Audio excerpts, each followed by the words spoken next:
Hello friend, welcome to all of you on my YouTube channel. दोस्तों, BPSC mains exam के लिए मैं जो आपको संभावित एस्से का टॉपिक करा रहा हूं, आज उस कड़ी में 21वें नंबर का एस्से देखने का प्रयास करेंगे। इससे पहले मैंने आपको 20 निबंध करा दिया है। यदि आप नहीं देखे हैं तो आप उसे देख ज़रूर लेंगे, क्योंकि आपकी एग्ज़ाम के लिए वह इम्पॉर्टेंट है। दोस्तों, आज का जो हमारा टॉपिक है यह भी आपकी एग्ज़ाम के लिए मोस्ट इम्पॉर्टेंट है और हम लोग इसे काफ़ी बेहतर तरीके से करने का प्रयास करेंगे। तो चलिए देखते हैं आज का टॉपिक। भूखे भजन न होई गोपाला, लेला आपन कंठी माला। दोस्तों, यह बहुत ही फेमस कहावत है और इसकी प्रबल संभावना बनती है आने की। तो हम लोग इसे काफ़ी बेहतर तरीके से समझने का प्रयास करेंगे। सबसे पहले किसी भी टॉपिक को ना अर्थ समझना बहुत ज़रूरी है। तो चलिए इसका अर्थ समझने का प्रयास करते हैं। भूखे भजन न होई गोपाला, लेला आपन कंठी माला। दोस्तों, इस कहावत का अर्थ है भूखे पेट भगवान की भक्ति करना संभव नहीं है। यदि पेट खाली हो तो मन भजन में कभी भी नहीं लग सकता। आप इसका अर्थ बखूबी समझ चुके हैं। अब हम लोग इस निबंध को स्टेप बाय स्टेप लिखने शुरू करेंगे। दोस्तों, हमारे चैनल को शेयर, सब्सक्राइब और लाइक ज़रूर करें और टेलीग्राम से ऐड हो जाएं, जहां पर आपको पीडीएफ मिल सकेगा। तो चलिए शुरू करते हैं भूमिका से। भूखे पेट भजन न भाए, पहले अन्न फिर मन रमाए। अब देखिए इस पंक्ति का क्या अर्थ है, यह समझेंगे हम लोग। खाली पेट भक्ति में मन नहीं लगता। पहले भोजन करना बहुत जरूरी है, उसके बाद ही मन को भक्ति में लगाया जा सकता है, अर्थात मन को रमाया जा सकता है। पैरा चेंज करेंगे और फिर हम लोग इसे लिखना चालू करेंगे। तो चलिए देखते हैं। मनुष्य के जीवन में दो महत्वपूर्ण पक्ष होते हैं। एक शारीरिक पक्ष अर्थात आवश्यकताएं और दूसरा आध्यात्मिक पक्ष अर्थात आध्यात्मिक जीवन। अब देखिए यहाँ एक टर्म है आध्यात्मिकता। अब देखिए इसको आप समझने के लिए ना इसके साथ में दो वर्ड आपको और समझाऊंगा। एक आध्यात्मिकता को समझेंगे, एक भक्ति का अर्थ समझेंगे और तीसरा पूजा का अर्थ समझेंगे। तो देखिए आध्यात्मिकता का अर्थ क्या होता है। जब अपने अंदर व्यक्ति शांति और सच्चाई को खोजता है और दूसरों के प्रति प्रेम, करुणा और अच्छाई का भाव रखता है तो वह आध्यात्मिक है। एक व्यक्ति आध्यात्मिक होते हुए भी हो सकता है वह भक्ति ना करे या पूजा पाठ ना करे, तब भी वह एक आध्यात्मिक व्यक्ति के रूप में जाना जाएगा। अब सेकंड भक्ति का अर्थ समझिए कि भक्ति का अर्थ क्या होता है। तो देखिए भक्ति का अर्थ है कि जब आप किसी ईश्वर की पूजा करते हैं या किसी के प्रति समर्पित हैं तो उसके प्रति प्रेम, श्रद्धा और समर्पण का भाव रखना, और यह जो भाव आपका होगा वह मन, वचन और कर्म से होना चाहिए। अर्थात मन, वचन और कर्म से उनके प्रति सेवा और समर्पण को अभिव्यक्त करता है। यह आपका भक्ति हो गया। अब देखिए पूजा क्या होता है, इसको भी समझ लीजिए। पूजा होता है यदि आप किसी ईश्वर को मानते हैं, उनके प्रति पूजा करते हैं, लेकिन पूजा करने का आपका तरीका मतलब कर्म कांड की तरह है, जैसे कि प्रार्थना करना, मंत्रों के माध्यम से आरती करना, अगरबत्ती दिखाना। यदि इन तमाम बिंदुओं के माध्यम से यदि ईश्वर का स्मरण और आराधना करते हैं तो यह जो प्रक्रिया है यह पूजा के अंतर्गत आता है। दोस्तों, आप आध्यात्मिकता, भक्ति और पूजा तीनों का अर्थ आप समझ चुके हैं। एक व्यक्ति आध्यात्मिक होते हुए भी हो सकता है इन दोनों चीज़ों से दूर रहे, लेकिन एक व्यक्ति यदि सच में अगर भक्ति कर रहा है और सच में वह पूजा करता है ईश्वर के प्रति, उसका समर्पण है, तो वह आध्यात्मिक जरूर होगा, क्योंकि उसके मन में दूसरे के प्रति प्रेम, करुणा और अच्छाई का भाव जरूर होगा। लेकिन एक व्यक्ति आध्यात्मिक होते हुए भी हो सकता है वह भगवान का पूजा ना करे। तो चलिए आगे बढ़ते हैं। देखिए मनुष्य के जीवन में दो महत्वपूर्ण पक्ष होते हैं, शारीरिक आवश्यकताएं और आध्यात्मिक जीवन। यदि कोई व्यक्ति भूखा है तो वह ईश्वर के भक्ति में मन नहीं लगा सकता। उसकी सबसे पहली चिंता भोजन की होगी, न कि ध्यान या भजन की। यह गहरी सच्चाई संत कबीरदास ने अपनी प्रसिद्ध उक्ति में कही, भूखे भजन न होई गोपाला, लेला आपन कंठी माला। चलिए इसको देखते हैं हम लोग। अब देखिए एक व्यक्ति यदि अगर भूखा है तो कैसे उसका मन लगेगा। आप इसको वैसे समझिए, मनुष्य के जीवन में ना दो पक्ष होता है, एक शारीरिक पक्ष और दूसरा आध्यात्मिक पक्ष। शारीरिक पक्ष में क्या आता है, भोजन, आवश्यकता, भोजन, वस्त्र, आवास, ये सब शारीरिक आवश्यकताएँ से संबंधित चीज़ें आती है। लेकिन जब आध्यात्मिक पक्ष में क्या आता है, आध्यात्मिक जीवन से संबंधित चीज़ें, जैसे भक्ति हो गया, ध्यान हो गया, मन की शांति हो गया। आप देखेंगे ये दोनों मिलकर जीवन को एक प्रकार से समग्र दृष्टिकोण देने का काम करता है। लेकिन जब व्यक्ति भूखा होगा, उसका पेट नहीं भरा होगा, तो फिर उसका मन न ध्यान में लगेगा, न भक्ति में लगेगा। इसी पंक्ति को अभिव्यक्त करने के लिए संत कबीरदास ने अपनी प्रसिद्ध उक्ति कही कि भूखे भजन न होई गोपाला, लेला आपन कंठी माला। दोस्तों, संत कबीरदास की यह एक प्रसिद्ध पंक्ति है जो समाज को एक प्रकार से संदेश देने का भी काम करती है। फिर आप पैरा चेंज करके इसका अर्थ लिखेंगे, अर्थात अर्थ स्पष्ट करेंगे। तो चलिए देखते हैं। इसका अर्थ स्पष्ट है कि जब तक मनुष्य की मूलभूत आवश्यकताएं पूरी नहीं होती, तब तक वह आध्यात्मिक चिंतन या भक्ति में लीन नहीं हो सकता। इस कहावत का अर्थ केवल भोजन तक सीमित नहीं है, बल्कि यह पूरे जीवन का एक दर्शन है। अब देखिए कैसे पूरे जीवन को दर्शन को यह बताता है, तो आप इसको ऐसे समझिए।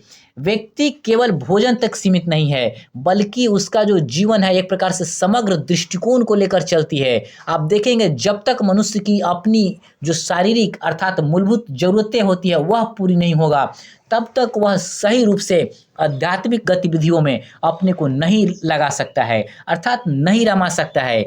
जब उसकी शारीरिक आवश्यकताएं पूरी होगी, तभी वह आध्यात्मिक चीज़ों के प्रति भी अपने को समर्पित कर पाएगा, अर्थात दोनों में संतुलन स्थापित कर पाएगा।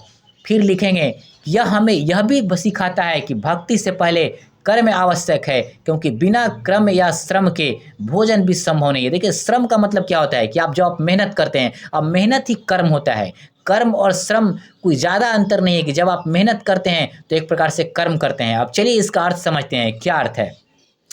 देखिए, यह कहावत हमें सिखाती है कि भक्ति से पहले व्यक्ति को कर्म करना जरूरी है, क्योंकि बिना कर्म किए या बिना श्रम किए भोजन आपको नहीं मिल सकता, और बिना भोजन के भक्ति में मन लगना तो दूर दूर तक मतलब संभव नहीं है। कहने का मतलब है कि पहले कर्म कर अपनी आवश्यकताओं को पूर्ति करनी चाहिए, तभी एक व्यक्ति भक्ति का सही तरीके से आनंद उठा सकता है। अब हम लोग पैरा चेंज करके इस कहावत को भक्ति और भूख के संदर्भ में देखने का प्रयास करेंगे। तो चलिए देखते हैं कि इसमें क्या लिखना है। भक्ति और साधना तब सार्थक होती है जब मन शांत हो, लेकिन उसे जब पेट में अन्न न हो, जब मन भटकता रहता है। भूखा व्यक्ति हर समय भोजन के बारे में सोचता है और उसके लिए पूजा पाठ या ध्यान करना कठिन हो जाता है। अब देखिए, जब पेट खाली होगा, पेट में आपका चूहा कूदता रहेगा, तो भूख के कारण मन हमेशा आपका अशांत रहेगा, जिससे भक्ति और साधना में आपका जो कंसंट्रेशन है कभी भी नहीं बन पाएगा। इसीलिए ऐसा माना जाता है कि सबसे पहले व्यक्ति को शारीरिक आवश्यकताएं पूरी करनी चाहिए, उसके बाद मन को शांत करके भक्ति और साधना में लगाना चाहिए, और तभी आपका मन भक्ति और साधना में सही तरीके से लग पाएगा। आप इसे एक छोटा एग्जाम्पल से समझिए। किसी दिन आपके घर वाले बोल दें कि आज आपको व्रत करना है, और आपने ज़िंदगी में कभी एक भूखे नहीं रहा, तो उस दिन आपको पूरे दिन अपने पेट की ही चिंता रहेगी, पेट में आपका चूहा कूदता रहेगा। जब तक आपकी क्रिया पत्ती न हो जाए तब तक वही सोचते रहेंगे। पूजा और ध्यान का तो बात ही छोड़ दीजिए। इसीलिए कहा जाता है कि पेट यदि भरा हुआ है, मन यदि सही है, तभी आप आराधना, आध्यात्मिकता, भोजन, क्या बोलते हैं, भक्ति, पूजा में अपने को सही तरीके से लगा सकते हैं। इस स्थिति को एक छोटी कविता के माध्यम से हम लोग समझेंगे। चलिए देखते हैं क्या बोलता है वह कविता। भूखा पेट न भजन सुहाए, पहले रोटी फिर हरि गाय। अब देखिए इसका अर्थ क्या है। भूखे पेट भजन करना सुखद नहीं होता, पहले भोजन करना आवश्यक है, उसके बाद ही आप हरि या ईश्वर का गुणगान कर सकते हैं या किया जा सकता है।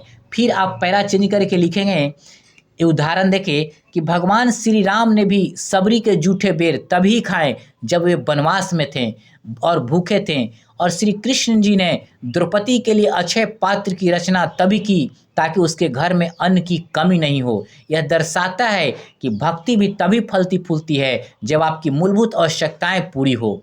अब देखिए, भक्ति क्यों तभी फलती फूलती है जब आपकी बेसिक नीड पूरी हो। कैसे? अब देखिएगा, मनुष्य का मूलभूत आवश्यकता क्या है? भोजन, वस्त्र, आवास, और जब यह पूरा रहेगा तभी आप देखेंगे एक व्यक्ति का मन शांत और स्थिर रहता है, और तभी वह भक्ति के प्रति पूरी तरीके से समर्पित हो सकता है। इस प्रकार भक्ति तभी फलती फूलती है जब आपकी बेसिक नीड पूरी हो।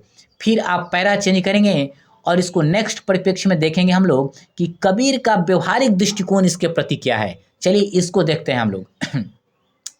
कबीरदास केवल धार्मिक व्यक्ति नहीं थे, बल्कि वह एक व्यवहारिक संत थे। उन्होंने समाज की वास्तविकता को समझते हुए आध्यात्मिकता की बात की। वे केवल पूजा पाठ में विश्वास नहीं देख रखते थे, बल्कि उनका मानना था कि सच्ची भक्ति तभी संभव है जब मनुष्य की बुनियादी आवश्यकताएं पूरी हो। अब देखिएगा, कबीरदास अपने आसपास के संतों को या लोगों को या समाज के लोग जो बाहरी आडंबर में उलझे हुए थे, उनको यह समझाने का, उनको यह दिलासा देने का काम करते थे कि सच्ची भक्ति तभी आप कर सकते हैं जब आपकी आवश्यकताएं पूरी हो। नहीं तो बाहरी दिखाने के लिए आप भले ही आडंबर में उलझे हुए हो, लेकिन आप सच्चे मन से भक्ति और नहीं आध्यात्मिकता के प्रति समर्पित हो सकते हैं। इसीलिए वे बोले हैं कि जब व्यक्ति अपनी आवश्यकताएं पूरी कर लेता है, तभी वह सही रूप से, सच्चे रूप से भक्ति, आध्यात्मिकता या पूजा के प्रति समर्पित हो सकता है। फिर आप बताएंगे, खाली पेट भजन न भाए, भूख में तो बस रोटी ही याद आए। अब देखिए इसका अर्थ क्या है। खाली पेट भजन में कभी भी मन नहीं लगता है कि व्यक्ति का, भूख के समय केवल भोजन ही याद आती है। और इसीलिए कहा जाता है कि भूख जब होगा तो भजन का तो बात ही दूर छोड़ दीजिए, आपकी चिंता हमेशा भोजन के प्रति रही रहेगी। फिर पैरा आप चेंज करेंगे और लिखेंगे कि उन्होंने यह भी कहा कि केवल माला फेरने या मंदिर जाने से भक्ति नहीं होती, बल्कि पहले अपने जीवन की ज़रूरतों को पूरा करना जरूरी है।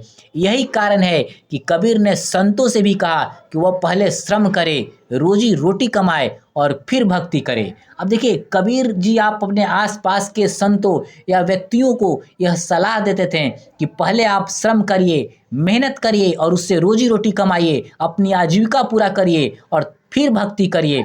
क्योंकि कबीरदास का मानना था कि बिना श्रम के भोजन करना उचित नहीं है, और जब आप आत्मनिर्भर होंगे तभी आप सच्चे तरीके से भक्ति के प्रति अपने लगन को दर्शा पाएंगे। दोस्तों, इस निबंध को फिर हम लोग विभिन्न परिप्रेक्ष्य में, कहने का अर्थ है कि आधुनिक संदर्भों में भी देखने का हम लोग प्रयास करेंगे। तो चलिए देखते हैं इसको। अब हम लोग लिखेंगे कि आधुनिक जीवन में इस कहावत की क्या प्रासंगिकता है। इस दृष्टिकोण से हम लोग इसको देखने का प्रयास करेंगे।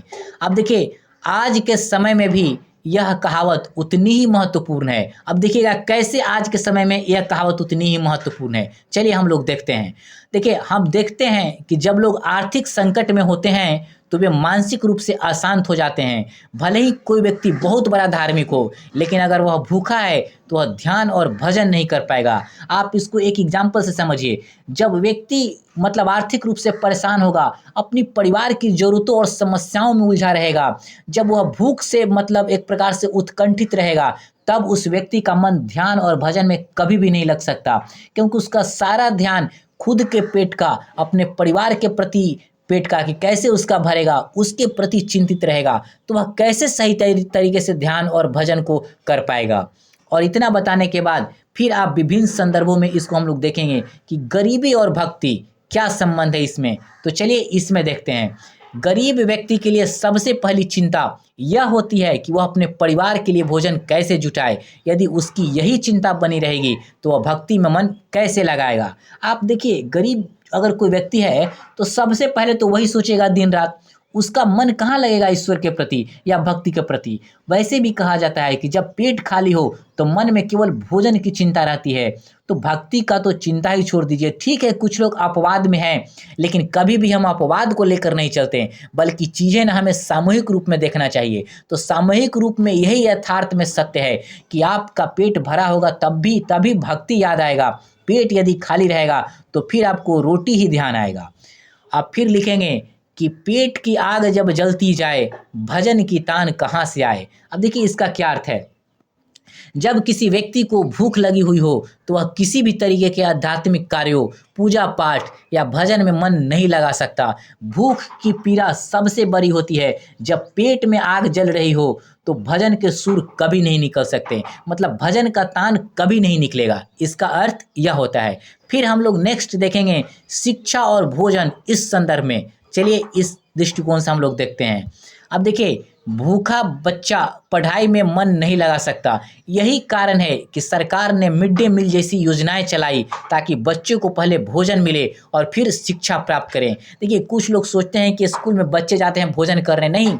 गवर्नमेंट ने यह सोचा कि जब एक बच्चा भूखा रहेगा तो कैसे पढ़ेगा, उसका ध्यान तो मतलब भूख की तरफ रहेगा, लेकिन जब उसका पेट भरा रहेगा तो कम से कम कुछ तो जरूर सीखेगा, ना कि जगह हाँ वह सही है। इसीलिए गवर्नमेंट का प्लान रहता है कि मिड डे मील जैसी योजनाओं चलाकर बच्चे को मतलब उनकी जो बेसिक नीड है वो पूरा किया जाए। अब देखिए, इसको ऐसे समझिए, मान लीजिए कि कोई व्यक्ति है, चाहे उसका बच्चा है, स्कूल में जा रहा है और वह पूरी तरीके से भूखा है और टीचर पढ़ा रहा है, तो उसका मन लगेगा क्या?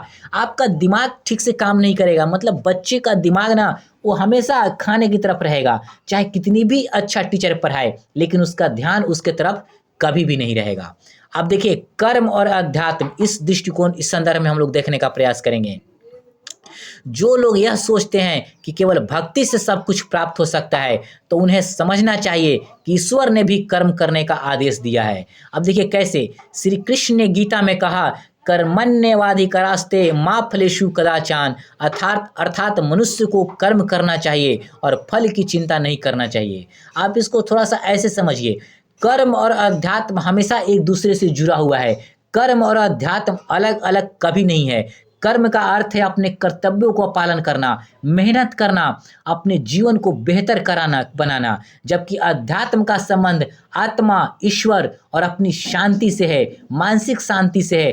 अंतर यह है कि कर्म हमारा ना शरीर से जुड़ा होता है, मतलब भौतिक जीवन से जुड़ा होता है, जबकि अध्यात्म हमारी आत्मा से जुड़ा होता है, मतलब आत्मिक उन्नति से होता है। लेकिन बिना कर्म के अध्यात्म भी अधूरा होता है। आप इसको एक लाइन में ऐसे भी समझिए, कर्म हमें शारीरिक तौर पे प्रेरित करता है, जबकि अध्यात्म हमें मानसिक तौर पे प्रेरित करता है। अब फिर हम लोग पैरा चेंज करेंगे और फिर लिखेंगे कि भक्ति से पहले कर्म आवश्यक है। क्यों? चलिए इस बिंदु को हम लोग देखने का प्रयास करते हैं। अगर हम इतिहास को देखें तो पाएंगे कि किसी भी युग में केवल भक्ति से जीवन नहीं चला है। भगवान श्री राम ने भी तपस्या करने से पहले युद्ध किया, श्री कृष्ण ने भी पहले कर्तव्य निभाया और फिर ध्यान लगाया। आप इसको देखिए, जब भगवान श्री राम को जब आप देखेंगे तो उन्होंने जब धर्म की रक्षा के लिए युद्ध किया, अन्याय का अंत किया और उसके बाद ही उन्होंने साधना की। इससे यह सीख मिलती है कि व्यक्ति को पहले अपने कर्तव्य करना चाहिए, फिर भक्ति और तपस्या की ओर बढ़ना चाहिए। वही एग्जाम्पल और भगवान श्री कृष्ण में भी आप दे सकते हैं। फिर आप पैरा चेंज करेंगे और लिखेंगे कि आज के कई लोग दिखावे की भक्ति में लगे रहते हैं, लेकिन वे श्रम नहीं करना चाहते। वे सोचते हैं कि केवल भजन करने से सब कुछ मिल जाएगा, लेकिन यह सच नहीं है। सच्ची भक्ति तभी संभव है जब व्यक्ति पहले अपने कर्तव्य का पालन करे। दोस्तों, सच्चा भक्ति कब आएगा? जब आपका मन शांत होगा। और मन कब शांत होगा? जब आपकी ज़रूरत लगभग बुनियादी जो चीज़ है वो पूरी होगी। दूसरे संदर्भों में सच्ची भक्ति तभी संभव है जब व्यक्ति अपने कर्तव्यों का पालन करे। यदि कोई व्यक्ति अपने परिवार, समाज या खुद के प्रति रिस्पॉन्सिबिलिटियों को नहीं समझेगा या उसे सही तरीके से नहीं निभाएगा और सिर्फ भक्ति करेगा, तो उसकी भक्ति अधूरी मानी जाएगी। इसीलिए कहा जाता है, पहले कर्म करिए फिर ईश्वर को याद करिए, तभी आपका जीवन एक संतुलन तरीके से आगे बढ़ पाएगा। अब देखिए, यह कहावत समाज के लिए क्या संदेश देना चाहता है, इस बिंदु से भी हम लोग देखने का प्रयास करेंगे। तो चलिए देखते हैं क्या देखेंगे हम लोग। अब देखिए, समाज के लिए यह कहावत क्या संदेश देना चाहती है, तो इसको आप ऐसे समझिए। इस कहावत का सबसे बड़ा संदेश है कि समाज को पहले गरीबों और ज़रूरतमंदों को मदद करना चाहिए, क्योंकि धार्मिक स्थलों पर पूजा करने से समाज की समस्याएं हल नहीं होगी, बल्कि हमें उन लोगों की सहायता करनी चाहिए जो भूखे हैं। अब देखिए कैसे, मतलब यह बताता है कि आप समाज के लिए मतलब संदेश देता है यह कहावत।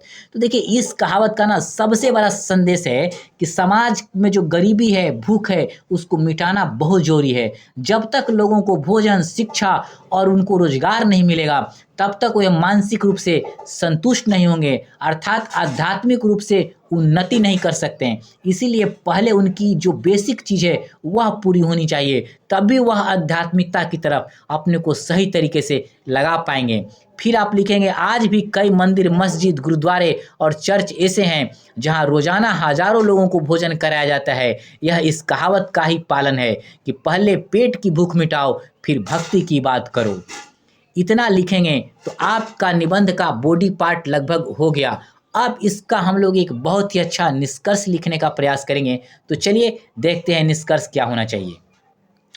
कबीर की यह कहावत हमें एक गहरी सीख देती है कि जीवन में संतुलन आवश्यक है। केवल भक्ति से जीवन नहीं चलता, बल्कि मेहनत और कर्म भी जरूरी है। हमें यह समझना चाहिए कि आध्यात्मिकता का वास्तविक अर्थ केवल मंदिर या मस्जिद जाना नहीं, बल्कि पहले अपनी जरूरतों को पूरी करना और फिर ईश्वर को स्मरण करना है। अब देखिए यह कहावत हमें क्या सिखाती है।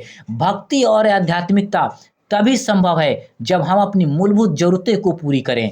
हमें यह सिखाती है कि मेहनत करना और अपने कर्तव्यों को पालन करना बहुत ज़रूरी है, क्योंकि बिना मेहनत के और बिना भोजन के कुछ भी संभव नहीं है। मेहनत करेंगे तभी आपको भोजन मिलेगा, और जब भोजन मिलेगा तभी आपका मन शांत होगा, और मन शांत होगा तभी आप ईश्वर के प्रति एक प्रकार से सही तरीके से लीन हो सकते हैं। एक प्रकार से आध्यात्मिकता को आप समझ सकते हैं।